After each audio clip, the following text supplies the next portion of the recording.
We love it raw. A.S. Caldero from WatchThePot.com. YouTube, Watch the Pot. My co-host, Chris Corey, the future. I'm back. As always, I have never left, nor will I ever leave. So deal with it. So yeah, you want to talk about what happened initially? Oh, where do I start? We're in Chicago. That's what We're in the Allstate Arena in Chicago, Illinois. And there was a lot of hype. A lot of hype. Chicago is known for what? Raucous crowds, loud chants, and antics. And rumors were swirling around the internet last night and early yesterday as well that Chicago's favorite son, CM Punk, was going to come back. Everybody was hyped. Even me. Even people I know were watching and like, oh, Punk's coming back. Can't wait. Rumors of Punk the whole weekend. Oh, yeah. Of him coming back on Monday in Chicago, his hometown. Yeah. And when they went on live, Punk's music played and the Allstate Arena just came unglued. They're like, oh, he's coming home. He's here. He's going to make an appearance. For about, 5-10 minutes or so, out comes Heyman. And they booed Heyman big time. And it really tripped me out that the music hit. Yeah. And it's Heyman. You know, it's like... Because remember back in the day, Heyman always claimed to be, I'm the best in the world because he beat Punk at a pay-per-view. And it seems like the walls are being torn down. It's like, all right, I'm gonna talk a shoot now because he laid a pretty good pipe bomb. Because he's like, the storyline aside, CM Punk is the best in the world. And Heyman shot a pipe bomb that I thought was pretty good. It took a jab at Punk. And he did what? He did just like CM Punk. Yeah, he sat down. He did the cross legs, Indian style. And he delivered one of the I would say one of the second or maybe third best pipe bombs because Punk does better pipe bombs. But Heyman was just saying, you know, that he's like, you can do better than that. When the crowd gave him something, it's not just that. He was saying, you know, that he feels Heyman was like the fans drove Punk away. Punk left because you weren't supporting him and all this bullshit. And I feel that it's not right for Heyman to go on record to say, hey, you know what, blame yourself for making Punk go away. It wasn't the fans. The fans have been behind Punk since. It was you, the fans! How could it be the fans? It was Punk who had the support of the fans since day one. Good or bad. This guy is one of the if not one of the best wrestlers the company's had. And for Heyman to say that, I was just like, you're just pushing the buttons. I just feel like that was a real slick way to introduce the Brock Lesnar thing. The Brock Lesnar Undertaker scenario. Yeah, it was like, ever since WrestleMania, CM Punk hasn't been the same because he lost to the Taker. Yeah, you're talking a year ago. You're talking a year ago in New York, New Jersey, and MetLife. You're talking a year ago on the grandest stage.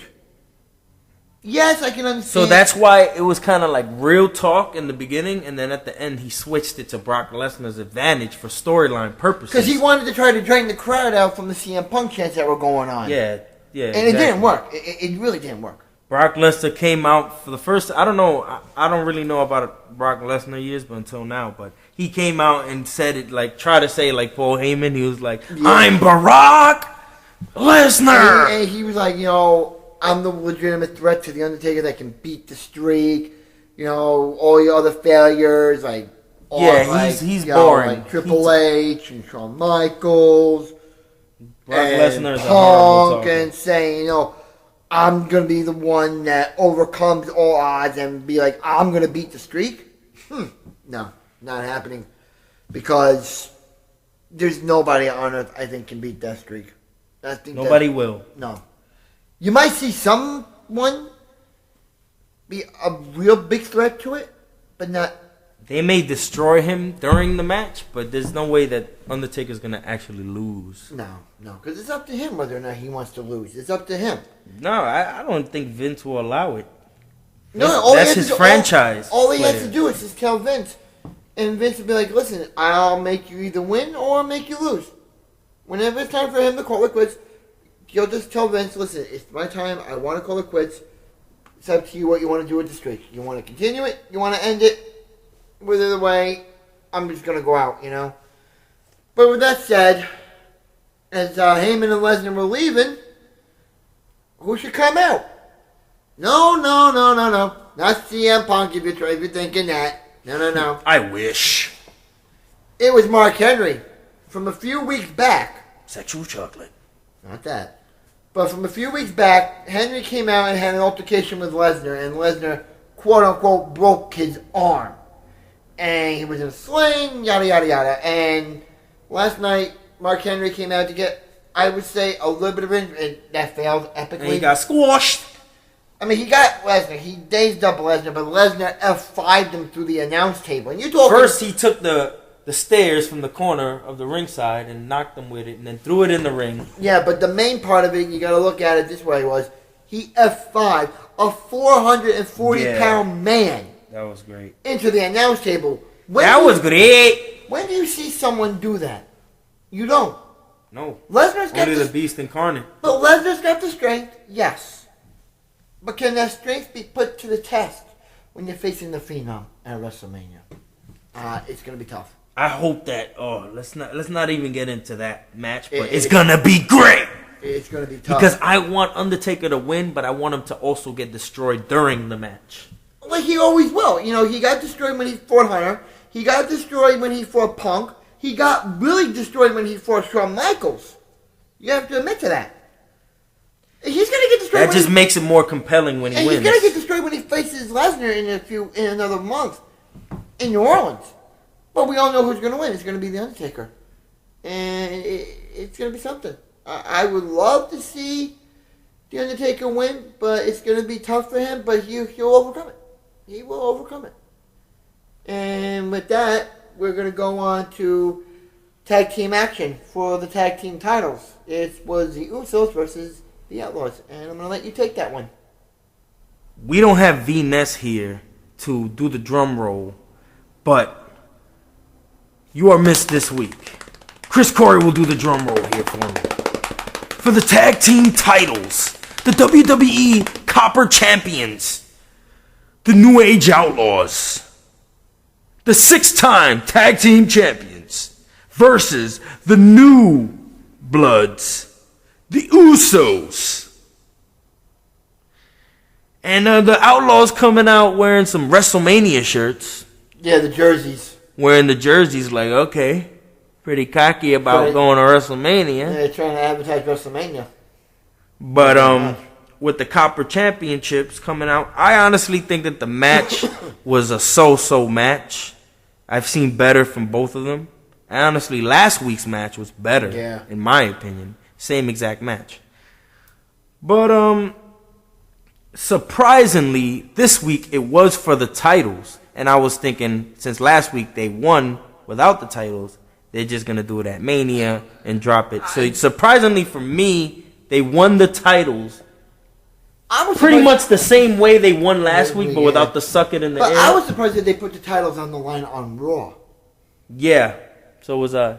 On Raw, you barely, in this day, see any titles go on the line, whether it be Raw. They're trying to surprise us because you see how the Outlaws won it at the pre-show and no one expected it? Yeah, nobody expected that. But you put the tag team titles on Raw to be up for grabs, and I was completely shocked. I thought, like you said, they were going to put it up at Mania, which would have been, I think, the time. And I feel like when people expect it, they change it last minute. Yeah. Be like, you know what? We don't want you fans thinking you're smarter than us. Yeah, exactly. So whatever you think, we're going to twist it at the end. Because I feel like if they would have put it at Mania, if they would have done this at Mania for the titles, you would have seen nothing but the best from both the Outlaws and the Usos. They would have put on the show of shows. Because that's when you do it, Mr. Min. You put on the show of shows. Just to keep it going along, we're going to cut it short, but I want to remind you to remind me, to remind you to remind me. At the end of the show, I want to speak about WrestleMania predictions. So this match that we just spoke of, the tag team titles, we're going to speak about who do you think they're going to face at WrestleMania now that the Outlaws are out of the way. So let's ponder on that while we continue on with the rest of the show. That's a good thing to think about there. That's another good thing. Like I said, it was good. It was so-so, but, it was good to see the Usos finally get the gold. They're a well-deserved tag team. They're really good.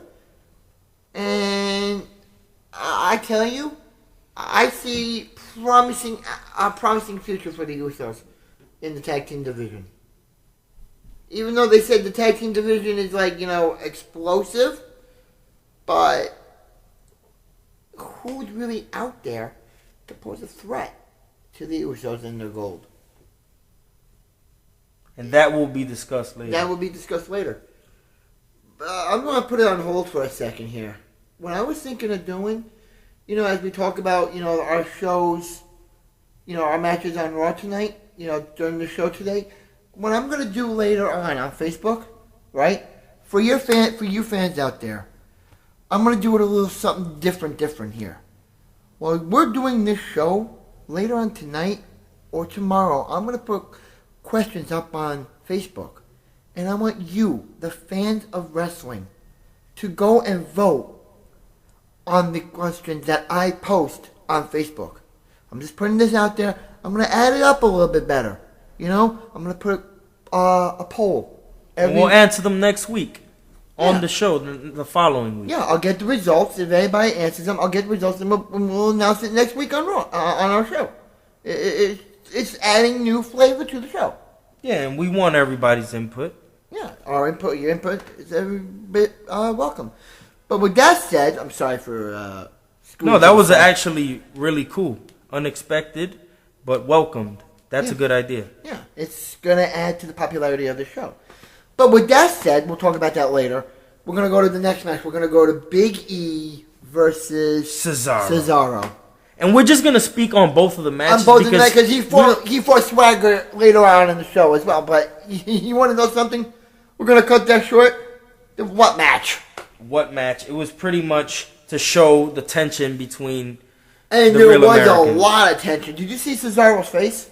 Like, again? Why did you do it to me again? But Cesaro got retribution. You do it to me, I'm going to do it to you, motherfucker. And Cesaro did it so much quicker. Yeah. Cesaro's just like, you know what? I'm not playing around. Swagger hesitated. Cesaro just did it right away. Yeah, so... And Yosemite Sam over there... Let him go! That was like, you know what? Pick your brother up. He was telling Swagger, that's right. Cesaro, telling Swagger, pick up your brother. And I see it happening, and Vanessa even called it too. She sees the Real Americans breaking up.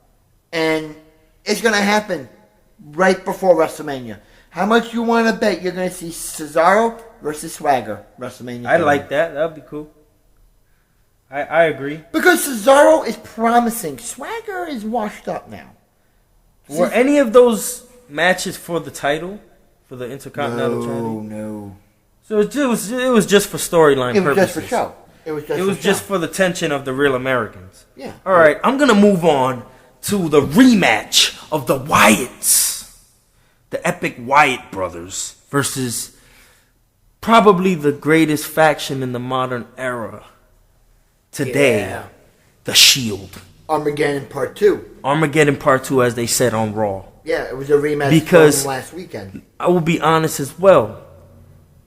The pay-per-view one was better, in my opinion. This one was good, too. This one was good as well. But I feel like the pay-per-view just had more action sequences. More of an oomph to it, more of an explosive feel to it. Yeah, this exactly. This one was good. This one was also good. But they played their cards right because, you do the better one at the pay-per-view. You always choose the you put your all into a pay-per-view because you're going to be going into a pay-per-view. You got a worldwide audience. You're on Raw. You don't have a big audience. Okay, yeah, you got people from overseas watching it.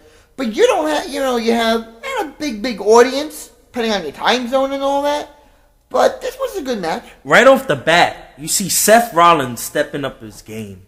Oof. And jumping straight off the ring. Seth Rollins is the most acrobatic one there. 3 times he landed on his feet. Seth Rollins is off the top rope, outside the ring, and outside the ring again. I feel like since for a while Roman Reigns was taking the shine, I feel like now he's stepping his game up even further because he's like, you know what? I'm good too. Like, I'm going to show you I can flip. He does a lot of great, like, out of nowhere moves, and he I don't know, like he's standing out to me, but like he didn't before. Yeah, so I'm pretty impressed. But what surprised me the most, and this is another thing that Vanessa called for, she actually sees the Shield breaking up, and we saw part of it last night with Rollins. Dean Ambrose walking out in the middle of the match. It started with Dean Ambrose in the ring getting slaughtered by Bray. No, it wasn't Bray. It was what's his name? Harper. It was Harper that was destroying him at the moment, and he was crawling to get the tag. Yeah, and Rollins just and right before that, Bray hit Roman down, so Roman fell. So he went to go tag Seth Rollins, and Seth Rollins does pretty much what the Outlaws did to CM Punk the other month, just dropped down and didn't let him tag, and it was surprising for Seth Rollins, the peacemaker of the group. I thought it was going to be Roman Reigns. To just not get the tag. And he just put his head down thinking about, am I really doing this right now? Type of thought. And then he decided to walk away. And then Roman's like, what are you doing? What are you doing? I want to hear his reaction if it comes out either on SmackDown or next So week. his decision was a bad decision because Sister Abigail came. Yeah. And it was the end of the match. It seemed like they were working together for a bit. But it's 3 against 2. Anyway, that's the numbers game. The numbers game, they lost because of they that. got lost. Roman and Dean Ambrose really tried to catch up, but it was to no avail. But after the Sister Abigail, it's over. But I want to hear Seth Rollins' reaction either on Friday night or next week. Why did he do that to his fellow teammates? I understand. What was his reaction? What was his reasoning to doing what he did? It better be a good one. Because you're going to have 2 angry members of your team hunting you down, demanding an answer. Like, why? Why? You know, I can only think of one reason why he wants to be a singles competitor. He feels that he's not winning as much. They all should be singles competitors. They should, but maybe they want to do it one by one. Who knows? I mean, but it's tough. That's the end of that. I'm going to bring up tag team action over here. Pretty much the lamest part of the show. Almost the lamest part of the show. Santino and Emma versus Fandango and Summer Rae. Oh, God. So the match was very boring. I found it very sleepy. I turned that match off. And I like Emma's moves. Okay. I like the ending. I like the ending match, how she did the submission, but you mean to tell me you like that dance? I like that. I like it. It's cool. It's cool. Shoot. I'm cool when I do it. I Shoot. feel cool. I hate her. And I don't I understand because they don't have much time and they're not known in the real WWE universe, only in NXT. But Emma had a match with Paige on NXT Arrival, and I love that match. It was like a real match. And I don't understand how. I do understand, but it's just kind of like the women are not being pushed at all on Raw. No. At all. No, and their matches are like 2 minutes. Yeah. And it's like, I understand Emma can't look good on Raw when they only give her 2 minutes. Yeah. You're like, but I feel maybe if you bring this Paige girl in. Yeah, because her and Paige had a wonderful match. But let's just move on. That I could talk about. That's just another discussion. Emma won. Whoop-de-doo. Next, we're going to go into another rematch from the Elimination Chamber and from Friday Night SmackDown. Christian versus Sheamus. No, it was good. I was bored. You thought it was boring. No. I honestly don't find that chemistry interesting for me personally. Not even that they don't have the skill, because they do. They do. I just personally don't find that compelling. Really? That, like, I feel like oh, they're still fighting over that he kicked them by mistake. And it's like I think it's going way. I think it's gonna go. I think it's going way farther than that, though. I understand the kick. I'm just over it. Really, I'm done. I Christian. I think it's jealousy on Christian's part. I guess that's all Christian has to do right now. And Sheamus got nothing else going on. Because Christian's time is running out. His career is coming to an end. Good match. Sheamus won, but I was reading earlier from one of my inside sources that Sheamus suffered an injury again last night on Raw. Could have been the same injury he had after Money in the Bank. I have to go into detail, but I'm just letting you know, the fans, that Sheamus re-injured himself last night on Raw after that match. Shit. I'll give you more details as I get more on. But with that, we're going to go into Diva Part 2. It was the Bellas. The Bellas from Total Divas. From Total Divas versus Oksana. And Alicia Fox. I like the Bellas, Nikki and Brie. As you know, well, if you don't know, as I'm going to tell you now, they're dating Daniel Bryan and John Cena. If you watch Total Divas, they mentioned Nikki with John and Brie with Daniel Bryan, and they mentioned that on Total Divas. Total Divas. By the way, Total Divas comes out 2 weeks from Sunday, March 16th. We're going to be reviewing that at 9:00. We're going to be reviewing that show. Also, we're going to combine it with this show because it comes out on Sundays. Yeah. So we're just going to do it with this show. We're going to do it first, then and it's going to start out with. So just letting you know, March 16th. Eat Network, Total Divas Season 2. Pretty much on my birthday is going to be, I'm going to be watching Total Divas because my birthday's on that Monday. I love Total Divas. But anyway, Total Divas. So that's for a different, so I just wanted to put it out there. Good match. What you thought of the match? It was alright. It was good, but like I just mentioned, they don't have much time. No, because what they want to do is they want to push the main roster guys, like Daniel Bryan, Batista, Orton. They want to push them. They want to give them the spotlight. It's not fair. You got to give everybody, I think, equal time. And you're pushing these matches like Big E versus Cesaro, Big E versus Swagger. You could have had something going on with that one. Like you said, Santino and Emma versus, And to their credit, they're jamming a bunch of stuff together because it's WrestleMania season. Yeah, I understand this. You have a month to go. You can space it out a little bit. When it comes to But they're not focused on the Divas division as far as storyline. And by the way, where's AJ? That's another criminal act that AJ Lee's not on Monday Night Raw. Is she trying to persuade her boyfriend CM Punk to come back? Because AJ's been absent since Friday. Since she beat Cameron. Well, I'm trying to figure that out. But the Bellas won. Didn't get a huge pop. But I'm going to cut that short. So, next we're going to go into, I feel, was the heart and soul of Monday Night Raw from Chicago. Yes. Daniel Bryan. Yes. Getting by far the loudest yes chant ever. Besides what we do in New York, whether he comes to Madison Square Garden, Long Island Nassau Coliseum, or the Barclays Center in Atlantic Avenue in Brooklyn, the Allstate Arena erupted with a massive yes chant. And Daniel Bryan basically put it this way: I want a match with you at WrestleMania. Gunner, I want a match with you. I want a match with you at WrestleMania. I want you to fight me at Mania because of what you're doing to me. You're not giving me the opportunity. You're screwing me over day in and day out. This match will happen. Many people have responded to the question I put on my on Facebook last night. Do you want to see Daniel Bryan versus Triple H? Give me a yes. Guess what I said? You said no. No. You said no. No. Oh. Thanks. I hit him. That's how hard I did the no right now.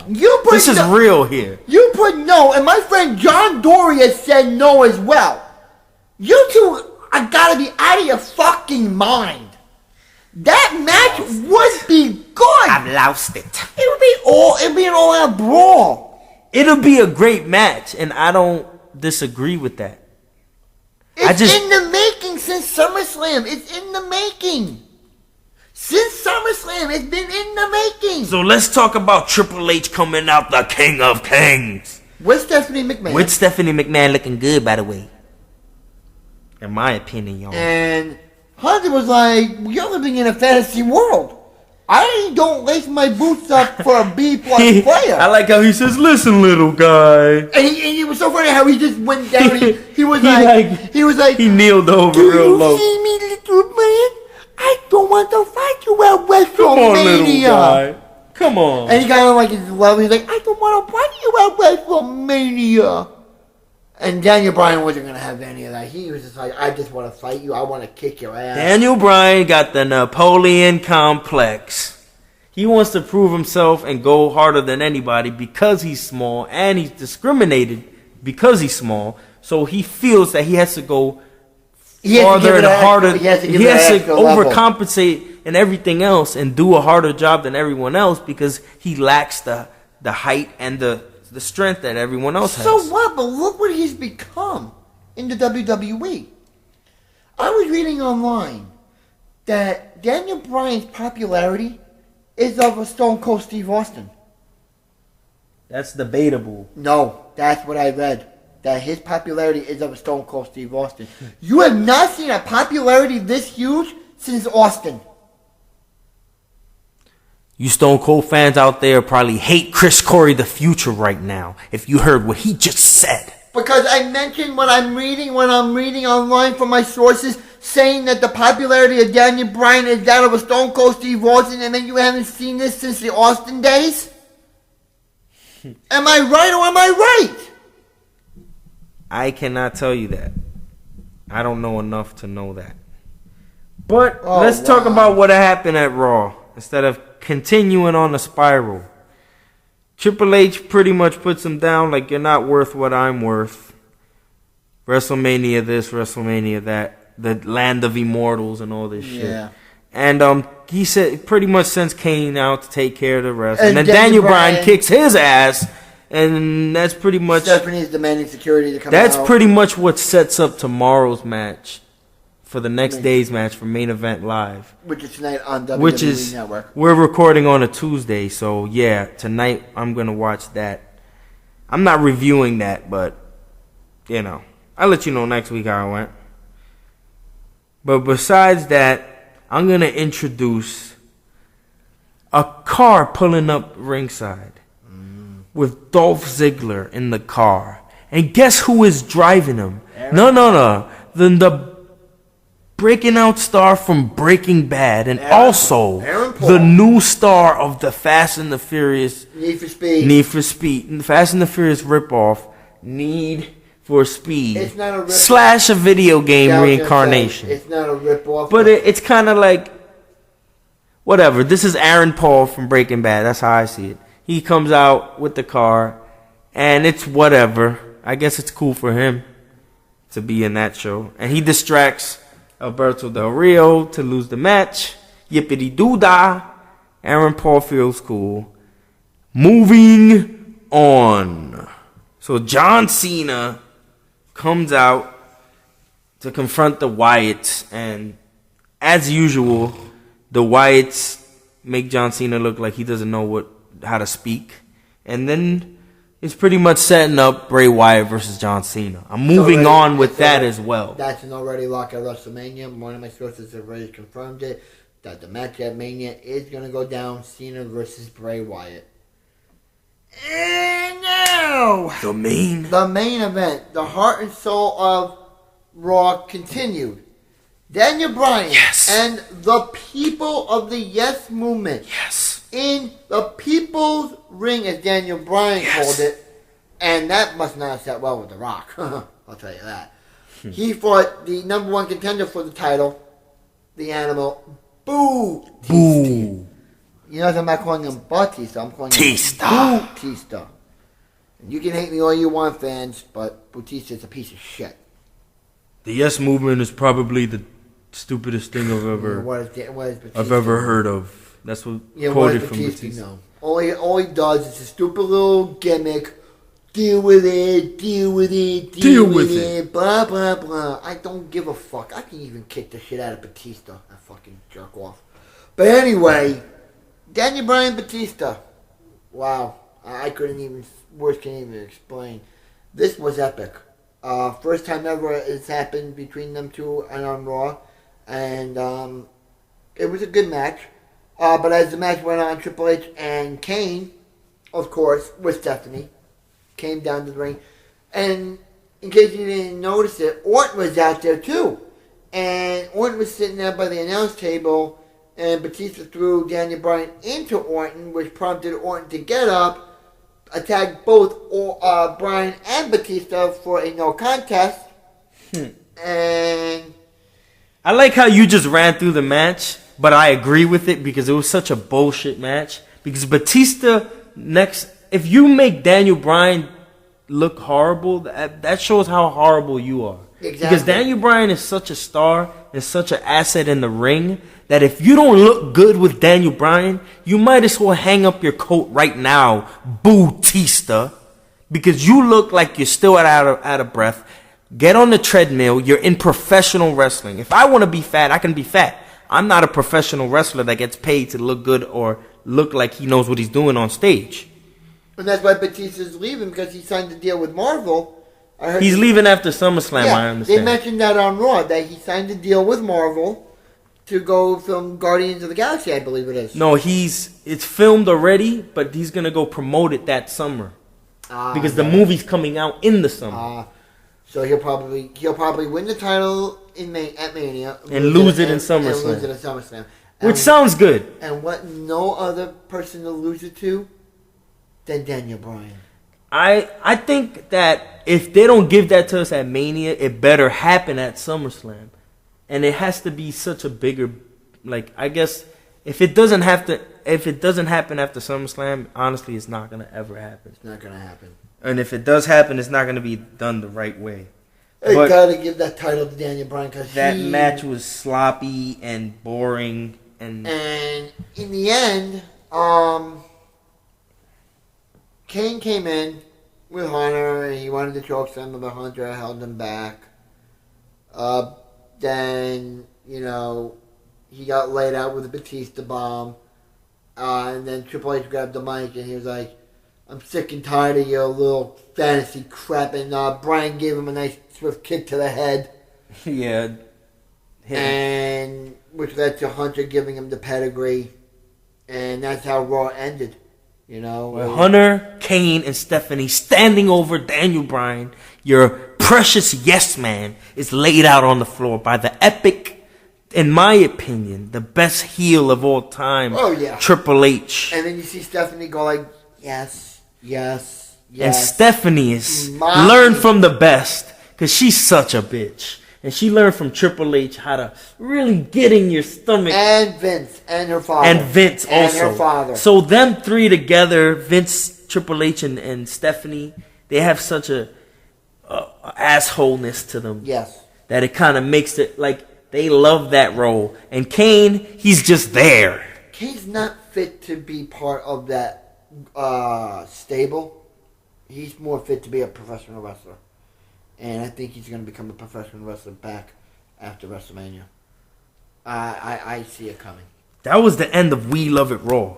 But we are going to talk about WrestleMania predictions, since the number one topic is the tag team division, which we spoke about earlier today. We're going to speak about who's going to be the Usos' opponents for WrestleMania. Chris Corey, want to shoot on that? I have one of two teams that I think can do it. You might see the Real Americans, if they're still together, go against the Usos. Or, how about you do it with Los Matadores? Oh my God, that pains me. Don't put those guys. High flyers. The Usos, high flyers. Los Matadores, high flyers. My stomach hurts. Why? Did I put Los Matadores? Yes. Why not give them a shot? But not at WrestleMania. The pay-per-view after WrestleMania. No, put it at Mania. No, they're new guys. Sorry. So? They don't deserve a title shot. I think they do. I think that's horrible. Really? We'll see what happens. Who do you think? I don't think that's my problem. Who do you think, though? I can't think of anything, and I would be sad that they make the wrong decision putting, like, a tag team there that doesn't have, like, the real Americans make sense if they're still together. Well, how about you make a triple threat? A triple threat tag team match? Yeah. Only you can name a fourth team that can go against you, can join in the fray against the Usos. I would love it to just be like some opponents that are worth fighting. I don't know. Well, honestly, I'm blank on that. You have any other predictions other than what's already said about WrestleMania 30 in a few weeks from now? I read online, one of my sources notified me the other day saying that with the WWE World Heavyweight title picture, you're going to see a third person involved. Now, remember what we were saying earlier with CM Punk, you know, how they were in Chicago and they were doing the Punk chants, and we thought Punk was going to come back? Wouldn't it be nice if you see Punk main event WrestleMania? Something he's never done in his career. How would you feel about that? I would love Punk to main event. I would love Bryan to main event. Any of those guys, to me, can main event. Because I know that the actual match will be saved by that one guy. Yeah. Whether it's Punk or Bryan. Or Sting. My ideal match for WrestleMania, which I doubt will happen, is a fatal 4-way elimination match. Batista, Randy Orton, CM Punk, Daniel Bryan. Okay. And you just get pinned, you're eliminated. Like they did in WrestleMania. They did that WrestleMania 2000. Yeah, I think you're right about that. They did I do saw that the other day. WrestleMania 2000. They did that. There you go. If they do that, that'd be great because even if Daniel Bryan loses, I'd be fine with it because he's at least there. Yeah, because during that match at WrestleMania 2000, it was Triple H, Big Show, Rock, Mankind. Well, they can go that same way. They can do that. Why would you follow that same way? That'd be ridiculous. That's washed up. It's better than a one-on-one match with.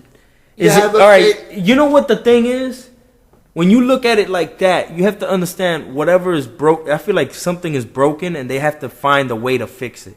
They didn't plan on making it a 3-way match or a 4-way match. I just feel like they're just trying to fix what the universe is telling them they don't want. They don't want Batista, Randy Orton. No, they don't. That's ridiculous. That changed WWE's plans. You got two bad guys, two heels going against one another. Yeah, but Batista wasn't trying to be a heel at first. But they turned him heel fast. Because the fans said he's not gonna be a babyface. We're choosing, not you. You're not deciding our thoughts on who's good and who's bad. We're the fans that decide. Right. But either way, I'll take any alternative. Just add a third guy, either Punk or Bryan. I'll be happy.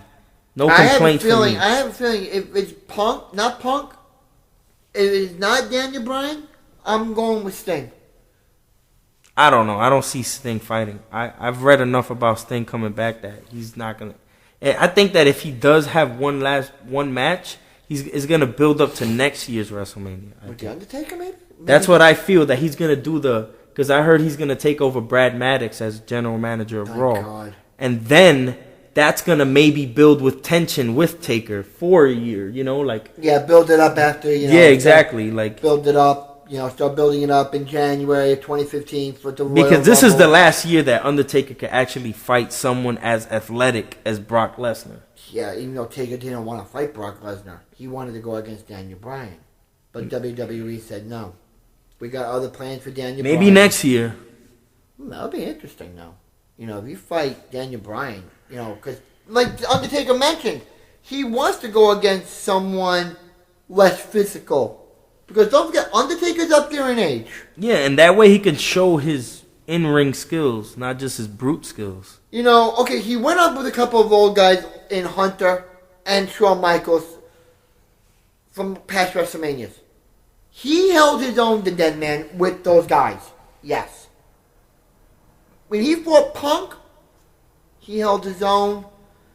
But if you're going to go against Lesnar, Brock Lesnar is serious. Brock Lesnar, in my opinion, is in his prime. He is. He's carried over from UFC. Now, this thing with The Undertaker and Lesnar has carried over from UFC, because this is a real personal vendetta that these two have for one another. They don't like each other in a personal matter, and it dates back from the UFC days.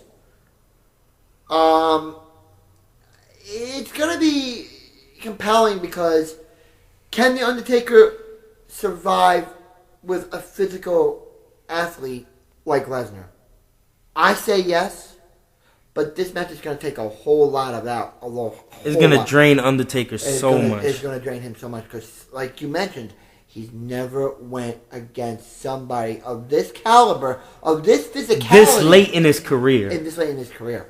I think maybe if he would have done it earlier, yes, it would have been, a lot. Even around 2000, 2001, if he would have done it. 2002, when Lesnar, 2000, 2001, 2002, when Lesnar first debuted in the WWE. That would have been a good time that he would have competed with him in an athletic aspect. That's because Lesnar was young. He was just out of college at NCAA. And Undertaker was younger than he is. And he was younger than he was. But Undertaker competed on SmackDown, Raw, this and that. And like I said, Lesnar was straight out of Minnesota, NCAA Collegiate One Division champion. So if you would have done that at that time frame, yes, it would have been a whole lot better and more interesting. Not saying that this time now, 2014, is interesting enough because, like you said, it's late in The Undertaker's career. And it's later in Lesnar's career because he's out of UFC now. So, Lesnar, like you said, has got brute strength. Undertaker, yes, he's up there. He's an old guy, a future Hall of Famer. Sorry, Vanessa. Venus is not happy with this conversation. But overall, the winner will be The Undertaker. Yeah, obviously. But not by an easy shot, though. He'll be squeaking by. Because not for nothing, they have to make it look like he's about to lose to make it compelling. And plus you're going to do it now, plus this. Now remember this. Paul Bearer is going into the Hall of Fame. Yeah. The night before WrestleMania. Make Paul Bearer proud, keep winning. You're going to induct your best friend, your only manager you've had since entering WWE 1991 Survivor Series. The only man who's managed you from day one. Yes, he's turned on you a few times. That's a great point that you bring up the Hall of Fame because they inducted him today in the Hall of Fame, Monday Night Raw. And I'm looking forward to watching it the night before WrestleMania, the Hall of Fame, on the WWE Network. Who will induct Paul Bearer? I'm going with The Undertaker. Who else would induct Paul Bearer than The Undertaker? I can't imagine anyone else. Mick Foley, because don't forget, Paul Bearer managed Mick Foley as well. I understand that, but when you think of Paul Bearer, who do you think of? The dead man, The Undertaker. That's what I'm saying. Like, it just makes no sense that it's anyone else. It makes a little sense, but come on. It would be awesome to see. It's The Undertaker. It would be awesome. They had me going last night, though. Speaking of that, they had me going, though. When I heard the gong, I was like, oh, don't tell me they're putting in The Undertaker. And Vanessa and I had this conversation last night. We were texting each other. I was like, you thought it was The Undertaker? She goes, oh, I screamed. I was like, and she's like, it's Paul Bearer. I'm like, that's a great choice. You know, a great manager of the generation. Yeah. And like I said, who else to induct him would be The Undertaker. It would be heartwarming and gracious to see that. And I'm definitely looking forward to that. And just a brief stunt on the WWE Network.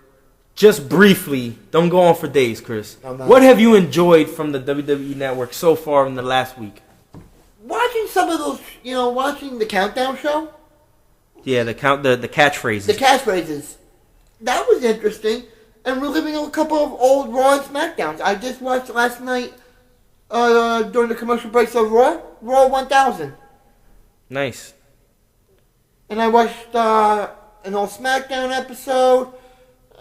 It's interesting. You know, I'm waiting for more shows to come on. Like yeah, it's kind of like a big tease because it give you enough to keep you watching, but they have more coming.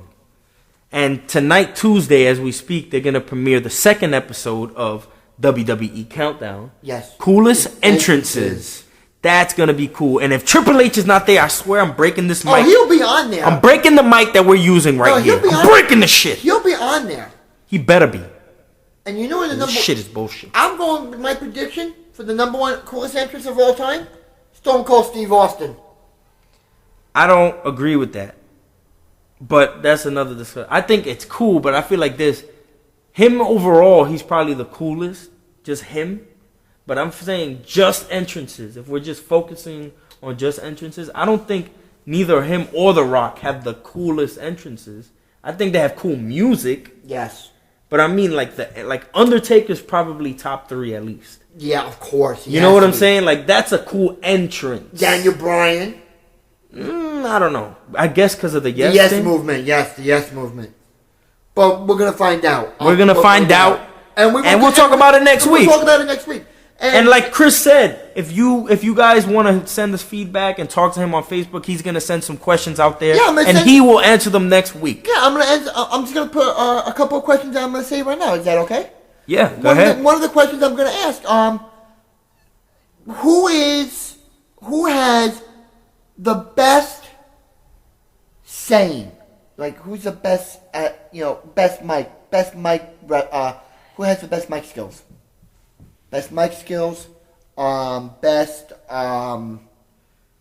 theme music of all time.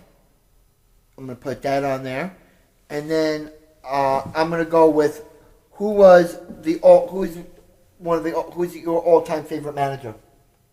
Those are 3 great questions. I'm putting those 3 up. I'm gonna work. He's gonna post it up. Anybody friends with us on Facebook, we can be interactive with it, and we're gonna mention your name the next week because you send us some feedback, we send you some feedback. Exactly. And also, any other questions, even if it's not you can ask us questions and we'll answer it the following week. Don't be on afraid. Facebook, if you ask us on Facebook, hey, question for the show, I got you. I'm going to get your name and I'm going to shout you out next week. Don't be afraid to shout out a question. We welcome all questions. Because we're here to give you insight about Monday Night Raw. For those who do not watch it, those who don't know about it. We're here to give you the insight and the details about what happened the night of Monday Night Raw. That's our job. This is what we're doing. This is our living. This is what I do! Well, anyways, that's We Love It Raw, and that was our afterthought about our WrestleMania predictions. Every week, Watch the Pot YouTube is my life. Wrestling-wise, music-wise, Watch the Pot is everything. Subscribe to Watch the Pot YouTube. I got t-shirts for $15 a pop. Go to watchthepot.com and comment on all my videos. If you think I'm a scumbag, tell me I'm a scumbag because I love being the villain.